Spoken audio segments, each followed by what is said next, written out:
Começa agora. Óbvio Lulante, porque no futebol, blá blá blá blá blá blá, nada é tão óbvio assim.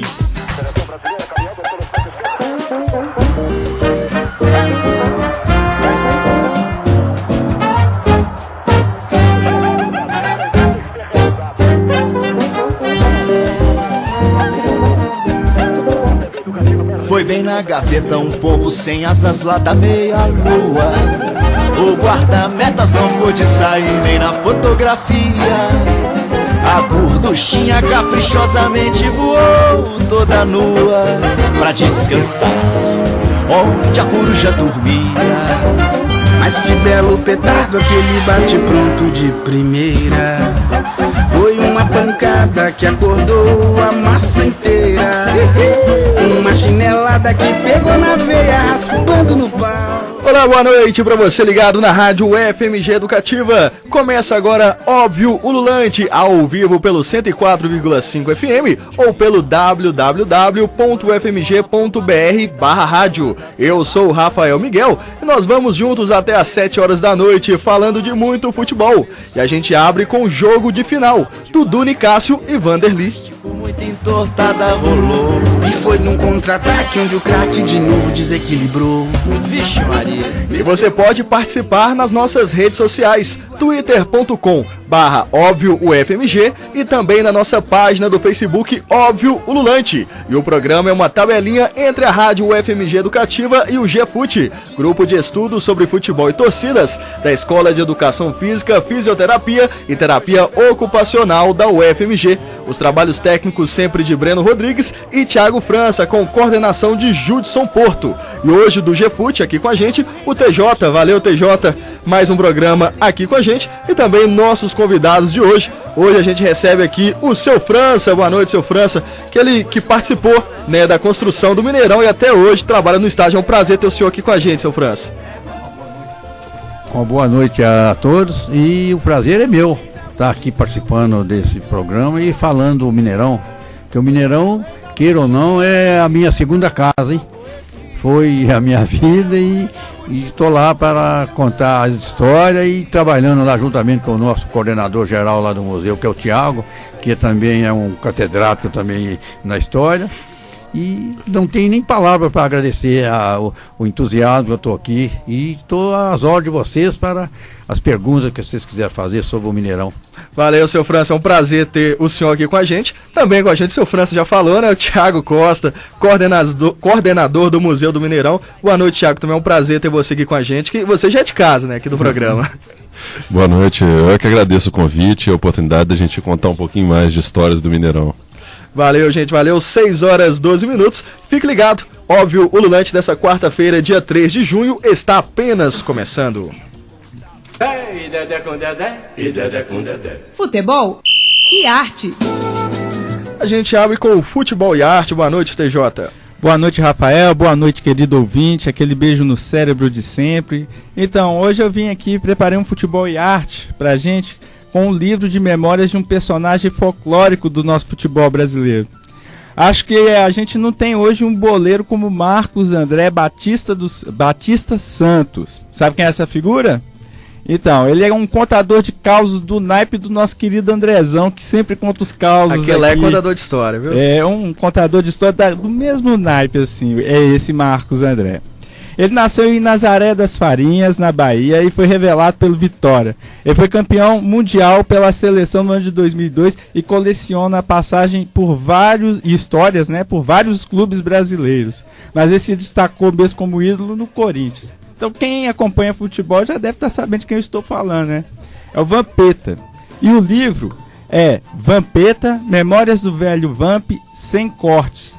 Na obra, o Vampeta dá depoimento a Celso Uzelt sobre histórias das passagens de jogador nos clubes onde ele jogou, e seja no Brasil ou na Europa, e também histórias que ele diz que contaram a ele. Então, Rafa, agora a gente vai a um dos trechos do livro, numa passagem que chama Odivan, zagueiro do Vasco e da seleção, homenagem ao Silvio aí. Abre aspas. Eu e o Odivan, zagueiro do Vasco, jogamos juntos na seleção e como adversários em campeonatos brasileiros e na final do Mundial de Clubes em 2000. Quando assumiu a seleção, em 99, após a Copa de 98, o Vanderlei Luxemburgo convocou eu e o Odivan juntos, uma reformulação. Chamou também o Marcos Assunção, o Rogério, uma turma nova que estava chegando. Fomos para os Estados Unidos jogar um amistoso contra o Equador. A empresa de material esportivo que patrocinava a seleção tinha uma clínica que sempre levava meninos do país onde o time jogava para bater bola com a gente. Estávamos lá no campo quando o Odivan me chama. Vampeta, vem aqui. Como é que pode esses meninos todos dessa idade falarem inglês e a gente não? Respondi. Ô seu burro, você tá nos Estados Unidos, é a língua dos caras. Contei pra todo mundo e os caras deram risada. Voltamos pro hotel e aí o Beto falou. Pô, tô renovando meu contrato no Flamengo. Na mesa, o Flávio Conceição. Ah, lá no La Coruña as coisas também estão muito boas. E a gente comentando da vida de cada um. Quando o Odivan fala. Eu também tô renovando meu contrato no Vasco. E tô comprando pra mim um duplex lá na Barra da Tijuca. E os caras, pô, parabéns, Odivan. Mas o que tá pegando é que eles estão pedindo um comprovante de endereço, de residência. Eu tenho que ir lá na minha casa, ele é do interior do Rio. Vou bater uma foto e levar pra testar pros caras que tem uma casa e moram na rua tal. E esse é um dos casos que o Vampeta conta no livro dele. O livro Vampeta, Memórias do Velho Vamp, sem cortes, Vampeta em depoimento a Celso Zelt, foi lançado pela editora Leia em 2012, com 256 páginas. Para quem interessou no livro, o site do Estante Virtual encontra ele a partir de R$20 sem o frete, Rafael. Tá certo, valeu TJ aí pelos causos aí do Vampeta, nesse aí ele gosta de contar história mesmo. Eu já vi ele contando algumas histórias desse livro, realmente parece ser muito engraçado a Nossos obra, né? vídeos do Vampeta contando os causos assim que a gente encontra no YouTube, em vários programas que ele participou, são hilários, são engraçadíssimos, vale a pena conferir. Seu François chegou a ver o Vampeta, chegou a encontrar com ele quando trabalhando no Mineirão? Demais, eu já conheço ele, o Vampeta é famoso também, ele jogou bem aí, né? Tem a ficha dele total lá, se pegar, mandar um e-mail para lá, nós fornecemos a biografia completa dele lá, quantas vezes jogou, quantos gols marcou, e se foi expulso, a vida dele no Mineirão, né? Biografia dele no Mineirão. Tá certo, valeu gente, 6h16. Causos do futebol. Pois é, esse causos meio aí misturado com algumas histórias, né, que o Luciano mandou pra gente aí. TJ, vamos lá. Pois é, Rafael, querido ouvinte, um abraço aí pro nosso Luciano, nosso querido Chouriço. Ele mandou um quadro que eu acho que ele é um quadro especial. Ele aborda vários aspectos assim, eu acho que coube também aqui no caos do futebol. Então no último sábado, os atleticanos saíram em procissão para homenagear o seu santo. Eu também estava lá. No dia 30 de maio de 2013, o Atlético escreveu mais uma história nas páginas míticas do futebol brasileiro, com a defesa praticada por São Vítor no jogo contra o Tijuana pela Taça Libertadores da América. O pênalti cometido por Leonardo Silva aos 46 do segundo tempo e o milagre realizado pelo goleiro atleticano ao defender o pênalti cobrado por Riascos. Mas esse não é o primeiro nem será o último capítulo escrito nesse terreno mítico que é o futebol. Para ficar só um exemplo, para não ficar em um só exemplo, né, o Cruzeiro também possui episódios como esse na sua história. Muitas pessoas se lembram da final da Copa do Brasil no ano 2000, jogada contra o São Paulo com um gol marcado aos 44 do segundo tempo pelo então jovem atacante Giovani. Muitos falam da ligação divina do Pastor Miller dando uma dica ao jovem atacante sobre o lugar exato da batida da falta que deu o título ao Cruzeiro contra o São Paulo.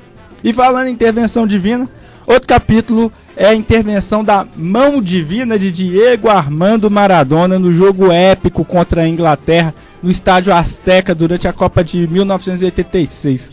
O jogo chama atenção por ser realizado alguns anos após o conflito na Ilha das Malvinas, retrato do imperialismo inglês, mas também da decadência de uma monstruosa ditadura militar na Argentina.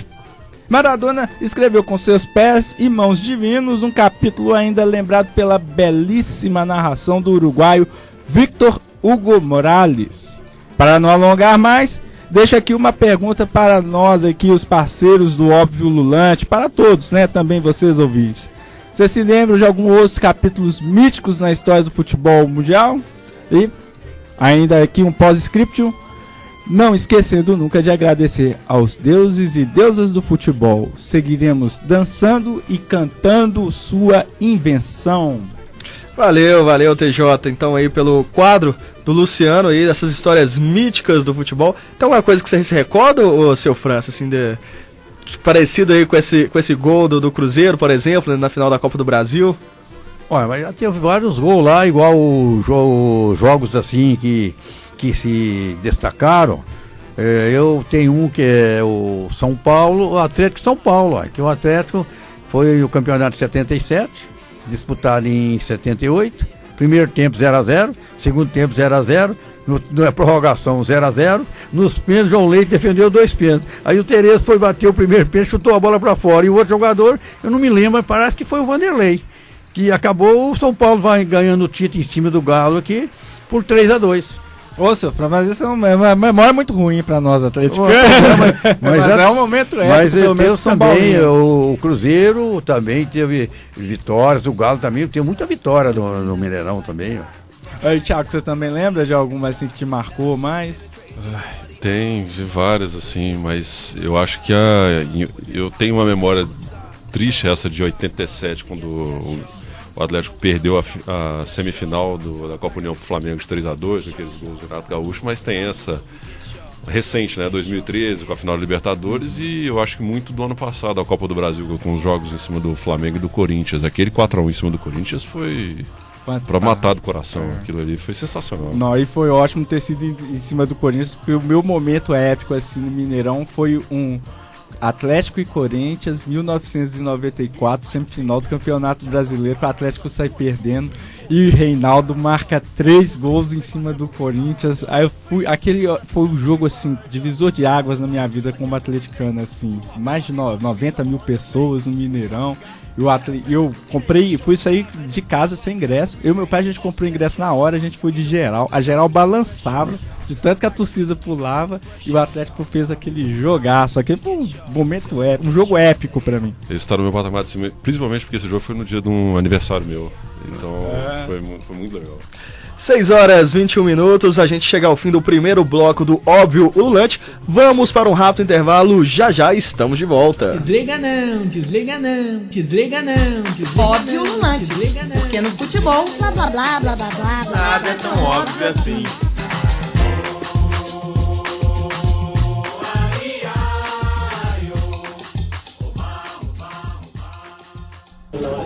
Aqui, quando é que começou a história do sangue azul? Na Idade Média, esse era um nome dado ao sangue dos nobres. Mas agora isso nem faz tanta diferença, né? Aham. Hoje, nobre é doar sangue para salvar vidas. As reservas do Hemominas estão abaixo do esperado. Mudar isso só depende de você. Tenha uma atitude nobre. Procure o Hemominas e doe sangue. O FMG Educativa. Toda doação é bem-vinda.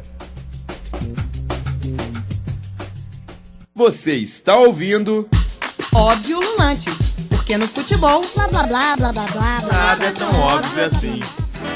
Eu não sei porque eu não.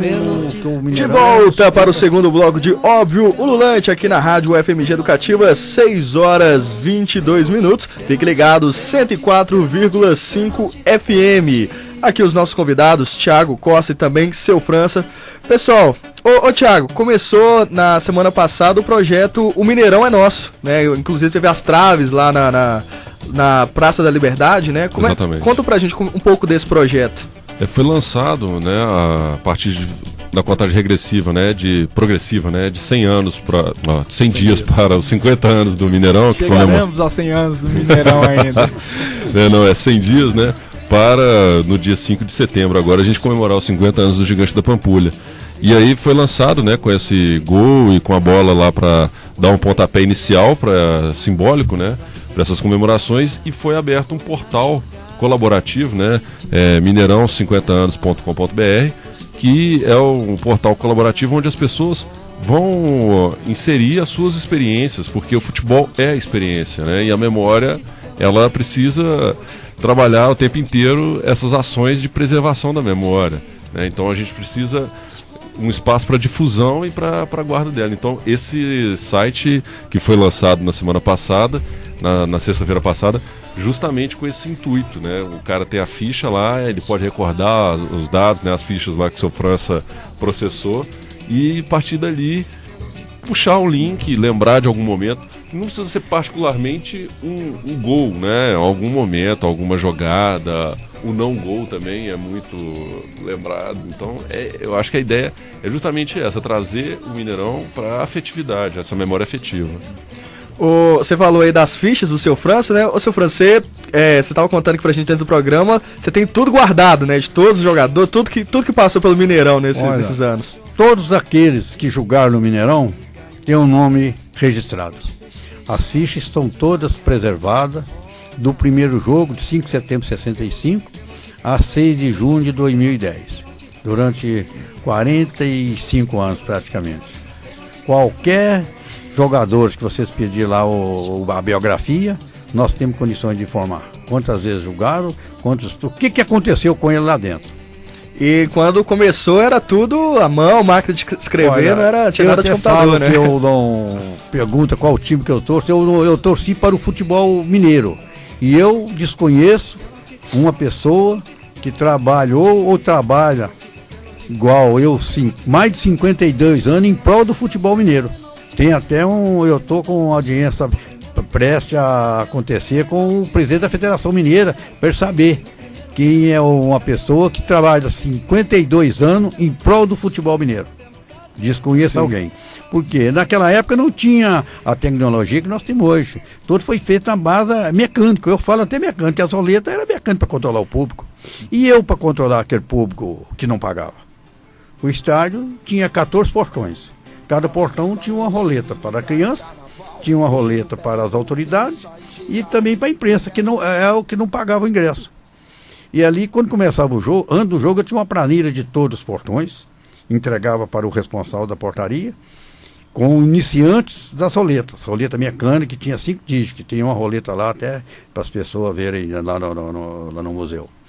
E aquilo, quando começava o jogo, eu dava a volta em todos os portões, juntamente com o auxiliar, para conferir o número do encerrante e depois fazer aquela subtração ali, para dividir, separar o público pagante e o que não pagava. Porque o público pagante, o setor de venda de ingresso, era fácil. Tantos ingressos vendidos é o público pagante. E o público presente?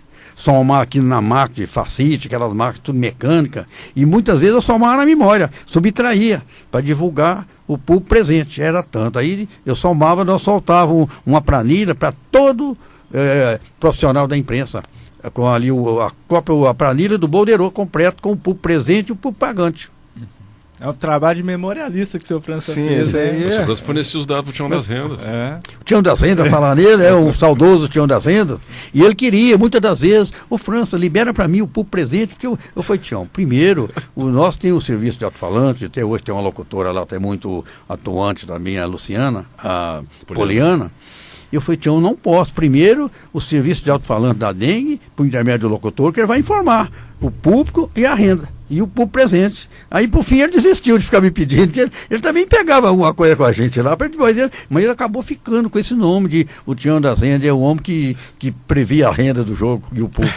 Pois é isso. E o senhor não levava fama nenhuma, né, seu França? Não, eu preocupei muito em trabalhar, eu não preocupava com isso. Eu terminava o jogo, muitas vezes eu não tinha terminado meu trabalho, não. Por isso que muito detalhe do jogo, igual o Thiago está falando aí, eu vejo as contas lá, eu não tenho os detalhes, porque eu não tinha aquele privilégio de ver jogo. A minha função era, não dava tempo para ver jogo. Uma vez, por acaso, que eu ia na cabine em pé, eu dava uma olhadinha lá assim, e vi o Nelim bater aquelas faltas que rodava, o Ed, ponta esquerda do Atlético, que dava aquelas canhotadas também, de vez em quando, mas não tinha aquele.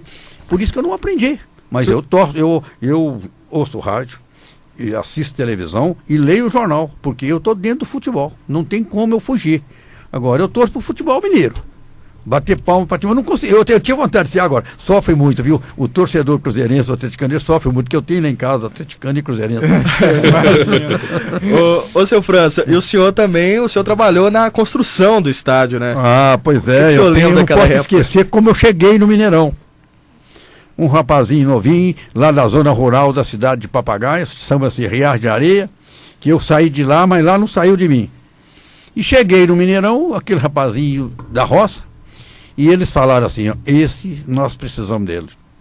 E eu fui o responsável por toda a contratação dos operários. Era escritório de obras, que hoje tem os recursos humanos, né? Tudo na base de serviço mecânico. O cartão de ponto era feito por a gente mesmo, um cartãozinho, o operário pegava à tarde e entregava de manhã. E quem trabalhava comigo não sabia nem colocar na ordem alfabética, eu coloquei todos na ordem alfabética e numerei. Ficava mais fácil, quem estava comigo falava, meu cartão é o número 20. Que ele falar o nome de uma pessoa, tem 4, 5 nomes, ele não tinha condições. E depois nós fomos progredindo. Mas até a inauguração foi tudo no sistema mecânico. E o dia da inauguração, nós estava tirando escoramento. No dia do Dr. Gil, que hoje está até adoentado, ele que foi o engenheiro responsável pela obra, nós estava tirando escoramento para liberar espaço para o torcedor ficar à vontade. E tem uma história também que poucos sabem. Teve um astrólogo de Contagem, que logo que já estava preparado para inaugurar o Mineirão, ele escreveu nos jornais e falou no rádio e na televisão, para que os torcedores, que as pessoas não fossem ao campo, porque o estádio ia cair. Você vê que o estádio, no dia da inauguração, não foi a lotação completa, foi 74 mil pessoas, parece que, se não falha a memória, e é uma capacidade de 120 mil a média. Só fica com medo desse astrólogo, eu não sei se ele é vivo até hoje, viu? Ele limitou, né, a festa ser maior um pouco, né? E uma coisa que eu vejo hoje, eu recordo o que passou por mim, eu vejo falar nessas tantas falcatruas que tem hoje. Eu vou escrever um livro. O nome do livro, o texto vai ser esse. Não vou falar não, que vai ser surpresa. Exatamente. Não pode não. Mas o senhor vem lançar aqui no óbvio, viu, seu França? Mas eu podia ser um homem hoje rico, hein? Por que, seu França? A minha ainda não é aquela de... Por causa das falcatruas, né, que o povo propôs. Oportunidade eu tive, hein? Oportunidade. Me ofereceram muitas vezes. Eu falava, não, eu preciso de tantos metros de madeira. Que eu tinha que bater um carimbo, conferir e receber a mercadoria. Aí desmontava. Foi construído com seriedade, tá? Aquele gigante lá, que nem terremoto joga no chão. Seu França, e o Mineirão vai completar 50 anos nesse ano. Como é que é pro senhor, né, ter passado por tudo isso, né, ter ficado 52, né, se contar a época da obra? Como é que é pro senhor ter participado de tudo isso? Eu trabalhei no Mineirão de 9 de março de 61 a 31 de maio de 2011. Aí o estádio já estava sendo reformado. Que o último jogo foi em 6 de junho de 2010, Atlético de Ceará, o Atlético que perdeu para o Ceará de 1-0. Eu fui nesse jogo e o Mineirão foi para mim a minha segunda casa. Eu até tenho filho batizado no Mineirão. Dediquei de corpo e alma, a construção do Mineirão, e depois de construído, fui ser o gerente operacional, trabalhava com afinco para que o torcedor entrasse e saísse com tranquilidade. Isso aconteceu praticamente em todos os jogos. Tem hora que não tinha jeito, né? É o tumulto. Tanto Atlético Cruzeiro, é aquela confusão, um Cruzeiro em bar, nós prevemos um pool, veio outro diferente, e rebenta portão e tal, e isso faz parte do jogo. Mas, do modo geral, os torcedores tinham tranquilidade para sair, para entrar e sair do Mineirão. E hoje também tem. Hoje é um estádio moderno, que compara assim, com todo o estádio europeu em matéria de modernismo. Só um adendo aqui, que o Mineirão, ele tinha uma capelinha, né? O antigo Mineirão tinha uma capela em frente. Foi naquela capela que o senhor foi? Não, aquela capela não. Tinha uma capela lá dentro. Lá dentro também. Em 85, 86, que foi construída aquela capela lá fora. Por o então saudoso Oswaldo Nobre, que era também um jornalista aí do jornal, posso falar o nome aqui do jornal? Pode, o jornal O Debate, que eu acho que ainda tem até hoje, né? Eu não sei, sinceramente. Ele foi o chefe, ele foi o dono do Debate. Seu França aqui pode falar que é uma rádio livre, o que quiser. Ô, seu França, e nesse tempo todo o senhor deve ter visto muita coisa, assim, muita história diferente, né, que o senhor deve ter para contar também. Alguma coisa assim curiosa que o senhor viu nesse tempo todo? Tem um jogo que eu lembro, o primeiro Atlético Cruzeiro, 24 de maio, 24 de outubro de 65. Briga. A maior briga, a briga mais generalizada dentro do campo. Faltavam 11 minutos para terminar o jogo, Cruzeiro ganhando o jogo de 1-0. Vocês falam que eu posso falar Cruzeiro sempre, mas eu tenho que contar essa história porque isso está escrito. Isso está escrito.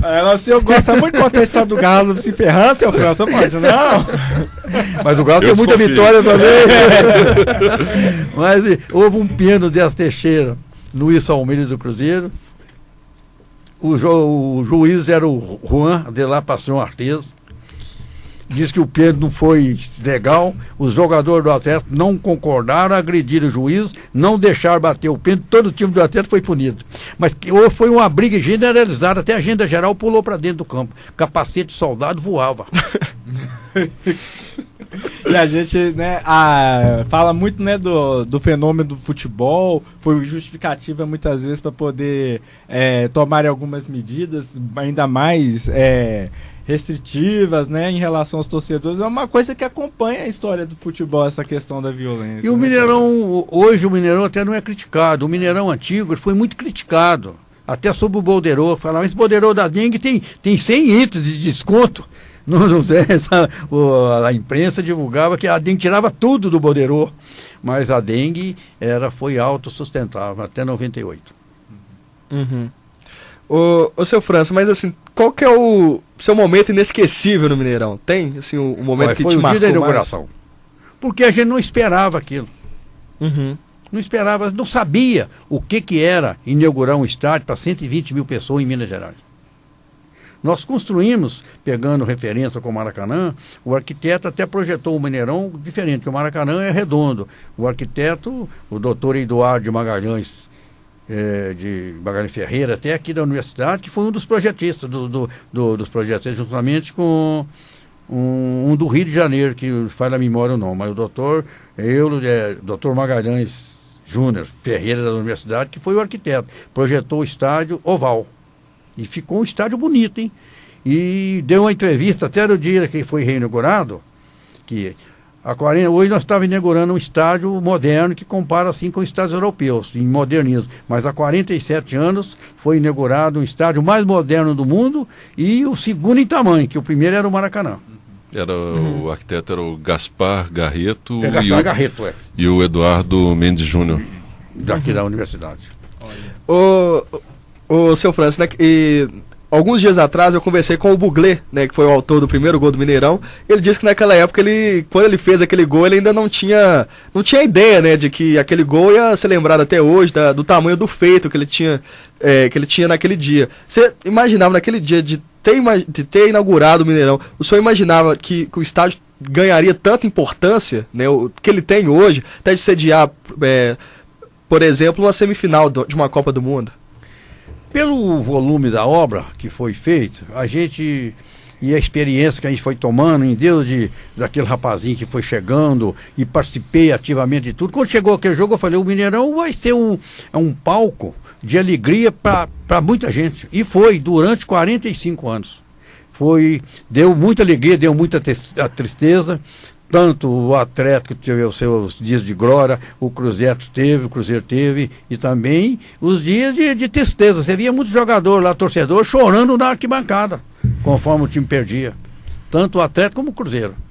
Sim. Isso aí, o seu França, então, a memória viva do Mineirão. Ô Thiago, você havia falado, né, do projeto, né, o Mineirão Nosso. Já tem outros projetos já pensados, né, nessas homenagens aos 50 anos do Mineirão? Tem sim. Tem várias ações já projetadas para celebrar esses 50 anos do Gigante da Pampulha, né, do Mineirão. Mas assim, algumas estão ainda em bastidores, a gente está projetando para não perder o enfoque. Assim, a ideia, por enquanto, é de dar muito enfoque nesse site, né, para a gente colher esses depoimentos e construir uma grande colaboração em torno da memória do Mineirão, né? Porque é muito rica, é como o seu França está falando. Todo mundo tem alguma história para contar, quando tiver 10, 20, 50 histórias diferentes para contar no Mineirão. Então, é um estádio que faz parte da identidade da cidade, foi tombado, né, como patrimônio histórico da cidade em 2003. Então, a fachada do Mineirão, ela foi revitalizada. Então, tem toda uma importância, não só esportiva, como arquitetônica e histórica para a cidade. A gente recebe 6 mil visitantes por mês lá no museu, né, e dá o acesso ao estádio. Então tem um simbolismo muito grande dentro do Mineirão e passando dessa esfera do futebol, né? Uhum. E o Mineirão continua o museu, perdão, continua todo vapor, né? Nesse ano. Sim, firme e forte lá, de terça a domingo. O Mineirão, ele já era um atrativo, né? Eu acho que antes mesmo de ter o museu, ele era um atrativo turístico. Eu lembro que a gente, quando ia aos jogos, vinham caravanas do interior, né, de torcedores para assistir jogos aqui, conhecer a Pampulha, conhecer o entorno. Então, o museu incrementou, né? Deu um outro... Eu lembro da inauguração, primeiro das placas dos jogadores e agora com o museu para poder preservar essa memória, né? Não, com certeza. A gente precisa contar essa história do futebol mineiro, do futebol brasileiro. Ela precisa ser contada, né, para as gerações futuras e essas gerações presentes, que não fazem a menor ideia dessas histórias que o Sr. França conta, não fazem ideia do Buglé, né, a relevância que ele tem para a memória do futebol. Então a gente tem lá a Calçada da Fama, tem as placas dos gols de placa, o gol rodando na televisão para a pessoa poder associar, né, a informação. Então a ideia muito, né, é agregar valor ao estádio e essa visita. E felizmente, né, a receptividade com o público é muito positiva. Pode falar, Sr. França. O nosso museu, porque o Mineirão, hoje eu estou lá atendendo, que a primeira impressão é que fica, né? Eu estou lá sempre na frente. O senhor é a primeira impressão, né, do museu? Literalmente. Mas lá tem um grupo, nós somos um grupo comandado aqui pelo nosso Tiago Costa, também tem a Luísa, tem o Daniel, mas é um grupo muito unido, trabalha com afinco.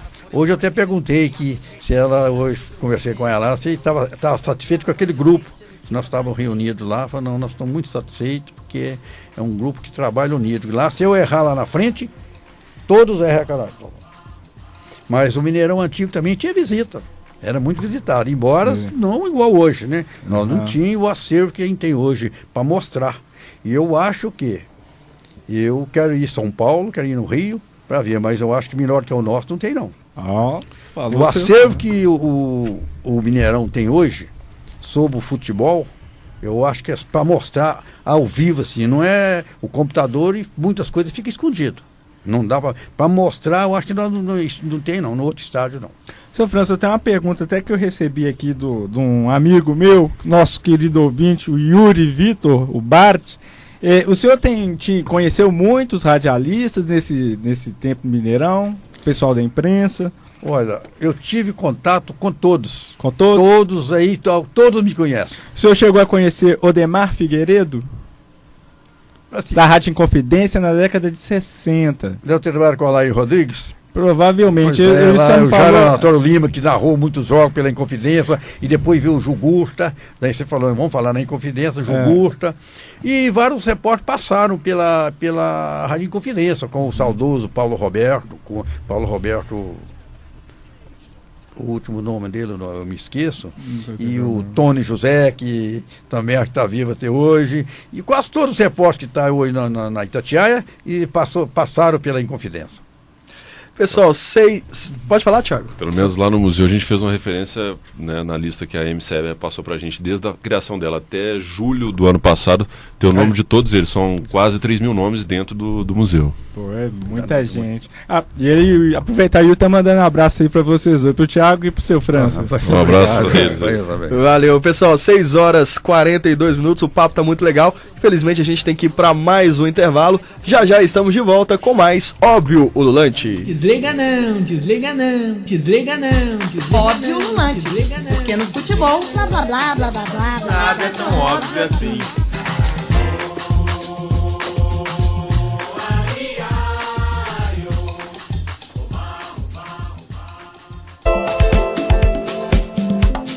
Ei, ouvinte da Rádio FMG Educativa, eu sou Cláudio Zazá e te espero todos os sábados e domingos a partir das 10 horas da manhã no programa Manhã Musical.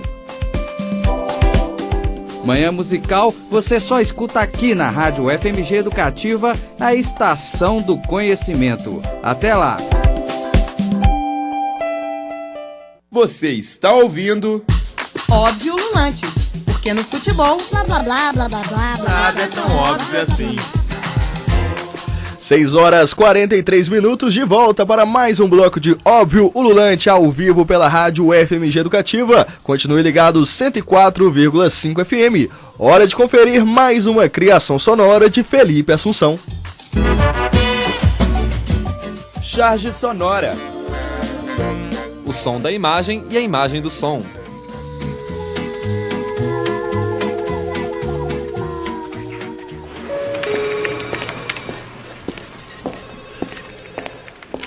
Meus amigos treinadores, vocês de novo aqui na fila do desemprego? É muito bom encontrar com vocês mais uma vez, tá certo? Opa, é o meu. Alô? Gilvan? Tudo bem com você, meu caro? Treinar o Cruzeiro? É claro! Meus amigos, é bom estar com vocês, tá certo? Mas estou vazando, até mais. Olha, boa tarde, meus amigos Felipão, Muricy, Adilson e Abel. Que coincidência! Grandes nomes do futebol reunidos. Deverasmente é bom vê-los. Próximo, senha 24, senhor Marcelo Oliveira. Atendimento seguro-desemprego. É a minha vez. Já vou, pessoal. Até. Charge sonora. O som da imagem e a imagem do som.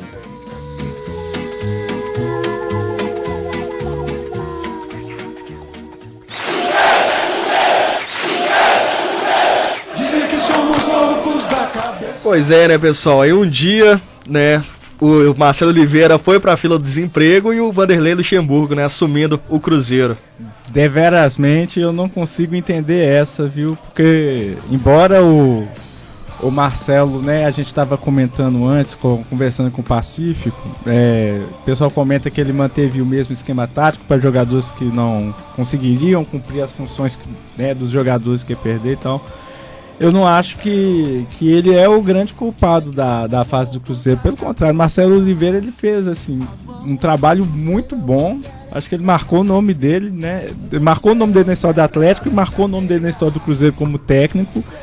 E agora ele saiu assim um pouco, que eu acho que vai dar um probleminha agora pro Cruzeiro. Eu acho que o pensamento da diretoria do Cruzeiro, especial aí do Gilvan, provavelmente deve ter sido aproveitar que tá no início de campeonato para trocar. Mas esse barato aí pode sair caro. Eu imagino que não vai com o Cruzeiro, já com essas mudanças, com a saída dos jogadores, que é uma coisa que influenciou muito o rendimento do time. Eu já não esperava dele ficar nas cabeceiras, talvez ali no meio, na primeira metade da tabela. Agora, com mudança de treinador, eu acho complicado. Ainda mais o Vanderlei Luxemburgo, que não tem feito grandes trabalhos, né, ultimamente. O Luxemburgo não é nem a sombra do que ele foi uns anos atrás, né? Então, acho que isso que aconteceu com o Marcelo, no mínimo, ingratidão da parte da diretoria. Pois é, um grande. Assim, eu fiquei satisfeito com a saída como atleticano, né? A gente não torce para nenhum profissional perder o emprego, mas como atleticano, a gente sabia. O Marcelo Oliveira, ele fez um trabalho de base no Atlético assim fantástico. No Cruzeiro, ele no Curitiba, ele montou montou o time. Chegou a 2 finais de Copa do Brasil seguidas. Ele é um treinador capaz de montar time. Talvez se tivesse tempo após essa reformulação, ele conseguisse fazer isso. Ainda bem que ele saiu agora pontuando rivalidades, né? Ele saindo é melhor para os atleticanos, penso eu, assim. Mas eu sou... A minha opinião é diferente de vocês dois. Manda lá, seu França. Eu acho que o técnico, enquanto ele está no auge, com as vitórias, ele deve pensar nas derrotas, no fracasso do time, porque fracassou, o técnico está pendurado num dito popular. Tá com a corda no pescoço. Tá com a corda no pescoço. Ele é muito bom enquanto ele está no auge de vitórias. O time vence. A imprensa também, ela colabora muito para crescer o técnico e os jogadores. Como também para derrubá-lo, né? Não é derruba, era muito difícil derrubar. Eles elogiam mais. Mas a cultura do imediatismo, assim, o cara vem de 2 conquistas do Campeonato Brasileiro, vencidos com antecedência, absurda. No Cruzeiro, ele saiu lá do Curitiba com nome, com vitórias lá, foi ter muito êxito lá em Curitiba, e no Cruzeiro também, ele não era a hora dele sair. Eu também penso que não. Tá aí pensando do ponto de vista não era a hora de sair. É. Porque ele podia dar. Porque eu tiro assim, referência do Filipão com o Palmeiras. Filipão levou o Palmeiras para a 2ª divisão, hein? E já ia levando o Grêmio. Sim. E lembrando que Cruzeiro e Flamengo jogam hoje às 10 horas da noite no Mineirão, já com Vanderlei Luxemburgo no banco de reservas, e o time deve ser praticamente o mesmo, né, que já vinha jogando com Marcelo Oliveira, Fábio, Mike, Manuel, Bruno Rodrigo e Pará, Charles, Henrique, Marquinhos, Gabriel Xavier, ou Alisson, né, também pode aparecer nesse meio campo, e o William, no ataque Leandro Damião, 6 horas 49 minutos.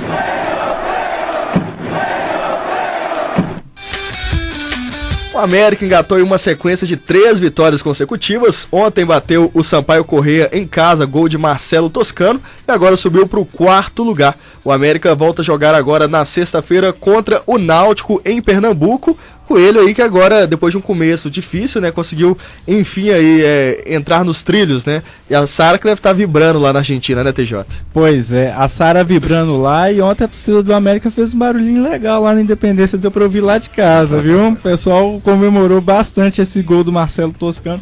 O América emendou o hat-trick dele, né? Sim. Já conseguiu a 3ª vitória seguida, vamos ver se mantém. Faz uma campanha melhor esse ano, que a campanha no Campeonato Brasileiro da Série B no ano passado não foi tão ruim, o problema foi o final, que o América deu uma caída, aquela questão dos pontos também prejudicou demais o time. Vamos ver se o América sobe aí, tem 3 times mineiros aí na 1ª divisão em 2016. 6 horas 50 minutos.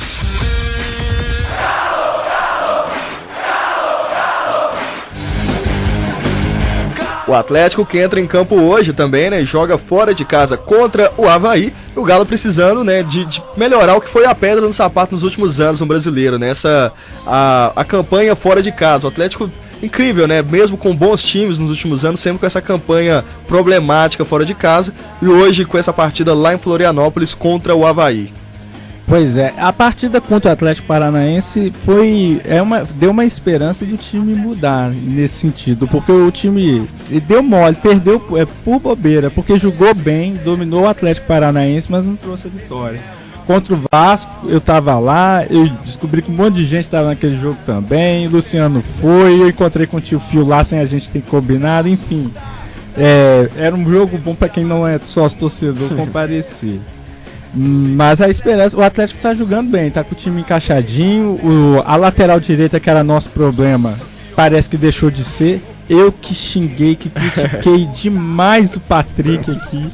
O Patrick deu uma melhorada e os substitutos dele também têm correspondido. Pô, o Patrick deu uns dribles, né, contra o Vasco. Pois é, ele tava inspirado, né, contra o Vasco. O Patrick está encantado. Olha só, hein? Quem diria, hein, Thiago? Patrick está encantado. Não, ele não me engana. Você tá com o pé atrás com ele? Mas por enquanto ele tá me enganando, que ele continua enganando até o fim do ano, né? Aquilo é gambiarra. É aquela gambiarra dele ali. Eu acho que o melhor jogador do Atlético é o goleiro. Eu também acho, O goleiro tem salvado, inclusive o Fábio também do Cruzeiro. Fábio também. Defendeu muito a bola, viu? Porque o goleiro, eu já joguei no gol, eu sei o que é. Quando chega, já chega no final. Não é fácil ser goleiro. Com certeza não. E a gente, no caso de elogiar o goleiro Vitor, ele é muito bom goleiro. Ele pode até agora, mas porque não tem jeito de não tomar gol. E o Fábio também. Agora eu gostaria de falar aqui sobre o Vanderlei. Diga. Eu tenho até a agradecer. Eu não posso questionar o Marcelo de Oliveira, porque eu nunca procurei. Mas quando eu estava na ativa mesmo lá no jogo, todas as vezes que eu procurei o Vanderlei Luxemburgo para dar um autógrafo a alguma pessoa que me pedia, nunca deixou, nunca recusou. Sempre com aquele bom humor e pegava aquelas meninas, rapazes que pedia lá no hall. Pegava a menina, rapaz, seu França, que isso? Eu chamava ele de chefe, Vanderlei, vem aqui, Vanderlei. Dá o visto, ele com todo o carinho ali, com toda a educação, ele nunca recusou.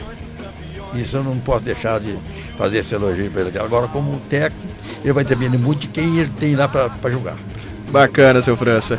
Lembrando que Avaí e Atlético jogam às 10 horas da noite lá em Florianópolis, né, no estádio da Ressacada.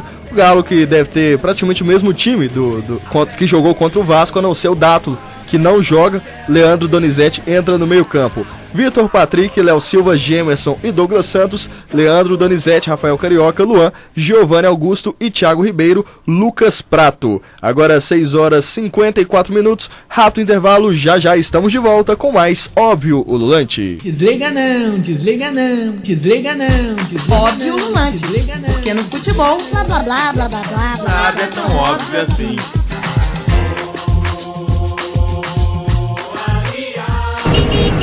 Ah, tem que buzinar mesmo. O cara não pode me fechar assim. Assim não dá. Tive que fechar o carro do lado porque a moto veio com tudo pra cima de mim. Pô, velho, tive que jogar a moto pra tirar do cara que atravessou fora da faixa. Não tem jeito. O ônibus parou na faixa de novo e eu tive que atravessar no meio da rua. O carro é seu. O trânsito é nosso. O FMG Educativa. Você está ouvindo Óbvio Ululante, porque no futebol, blá blá blá blá blá blá, nada é tão óbvio assim. Frase do dia. Voltamos de frase enviada pela Sara. TJ, faça as honras pra gente. Pois então, Rafael, um beijo pra Sara que tá lá na Argentina, o nosso Faustão Alviverde, como diria o Andrezão. E a Sara ela mandou um hat-trick de frases aqui. Né? O Neymar, mais uma vez, ele é alvo de polêmica por suas atitudes dentro de campo. Dessa vez o jogador resolveu aplicar uma carretilha, um chapéu com uma chaleira, em um jogador do Atlético de Bilbao na final da Copa do Rei, quando o Barcelona já vencia por 3-1. Alguns dos jogadores do time adversário partiram para cima do atacante, iniciando uma confusão em campo. A atitude do jogador não repercutiu bem nem no próprio time. O técnico do Barcelona, Luiz Henrique, disse ao final do jogo, abre aspas, se eu fosse jogador do Atlético, teria reagido igual ou pior ao que fez o Neymar. Mas no Brasil isso é normal, fecha aspas. O zagueiro Piquet também se manifestou, abre aspas. Não tem que se dar importância. Na melhor das hipóteses, Neymar não tinha que fazer tanto espetáculo, e os jogadores do Atlético também estavam nervosos com a derrota, fecha aspas. E por fim, o lateral direito do Atlético de Bilbao, Iraola, demonstrou o seu descontentamento, abre aspas, não me parece nada elegante, nada esportivo, essa gente é assim. Ele tem exemplos em sua equipe que tem muito a ensinar-lhe, fecha aspas. Tá aí a frase, as 3 frases de Sara anti-Neymar. A Sara tá meio contra o Neymar. Mas vocês não acham que o pessoal tá muito bravo com o Neymar, né? Por causa de um drible? Eu acho que depois reclamam que o futebol tá chato, né? Pois é, eu acho que tem a ver com o contexto, né, ô Rafael? Eu acho que aqui no Brasil todo mundo ia achar um máximo, assim, que ele fez. Mas lá não é essa cultura. O pessoal do europeu mais pega mais no pé por causa dessas coisas. Eu acho que o pessoal tem que relaxar um pouco. Aquelas presepadas lá que o Ronaldo, aquele Cristiano Ronaldo arruma, aquilo ali também, de ficar eu tô aqui, e tal. O que é uma carretilha? Nossa, uma carretilha, ficar arrumando cabelo, olhando pro telão do estádio. Mas o resumo disso tudo chama-se fama. Muito bem, seu França. É o degrau da fama. Quando tá alto. Seu França e a voz da sabedoria, hein?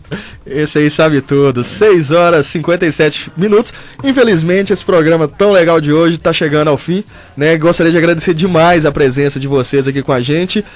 A gente tem um tempinho ainda para as considerações finais, assim, bem rápidas. Thiago, quer mandar um abraço para alguém? Mandar um abraço, um beijo, né, pra minha esposa que tá ouvindo a gente aqui na rádio. Um abraço pro pessoal lá do museu, pra Luísa, o Daniel, o John Mike, a turma toda lá que apoia a gente, e até a minha esposa que tá ouvindo aqui, elogiando o seu França, falando que ele tá melhor do que o PVC nos comentários aqui. comentarista esportivo, seu E França. mais uma vez, obrigado pela oportunidade de a gente divulgar os trabalhos lá no museu, principalmente esse portal do Mineirão. Vale a pena o pessoal conferir. É bem interessante lá, o mineirão50anos.com.br. Beleza, valeu, Thiago. E o Thiago já falou tudo que eu ia falar. Agora eu quero mandar um abraço para a esposa, a digníssima esposa dele, para o dos elogios, né? E um abraço para minha filha, para o meu filho, Alexandre França, que deve estar ouvindo, Kelly França e Alexandre. E eu tenho um filho que, infelizmente, ele tem um problema de audição, Sim. não está ouvindo, mas pela internet ele vai procurar saber. E um abraço para todos aqueles que me conhecem e estão me ouvindo. Valeu, seu França. Muito obrigado pela presença do senhor aqui. Eu agradeço e estamos às ordens, juntamente com o Thiago aqui. Precisou, nós estamos aqui. Valeu. Então, mandar um abraço aí pra Sara, pro tio Fio, pro Luciano, que mandaram os quadros, pro Yuri também. E pro Anderson, mandar um abraço. A gente falou o hat-trick aqui 3 vezes, hoje que ele não tá aqui. Mandar um abraço pro Anderson também. E por fim, pra você, querido ouvinte, até a quarta. Abraço. Valeu, pessoal, valeu pela presença mais uma vez aqui com a gente. Obrigado para você, ouvinte, que ficou ligado mais uma vez aqui no Óbvio Ululante. Voltamos na próxima quarta-feira a partir de 6 horas da noite. Eu sou o Rafael Miguel, a gente se encontra ao longo da programação da rádio UFMG Educativa. Até lá, e a gente fecha com Galo e Cruzeiro, Vanderly, já que sábado tem clássico no Independência.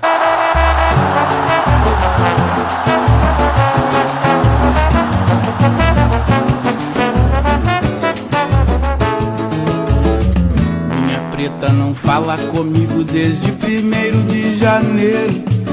Ela me deu a mala, eu fui dormir na sala, fiquei sem dinheiro. Não tem mais feijoada, nem vaca atolada, rabado ou tropeiro. Já fez greve de cama, diz que não me ama, quebrou meu pandeiro. Na hora do cruzamento, ela deu impedimento ou falta no goleiro.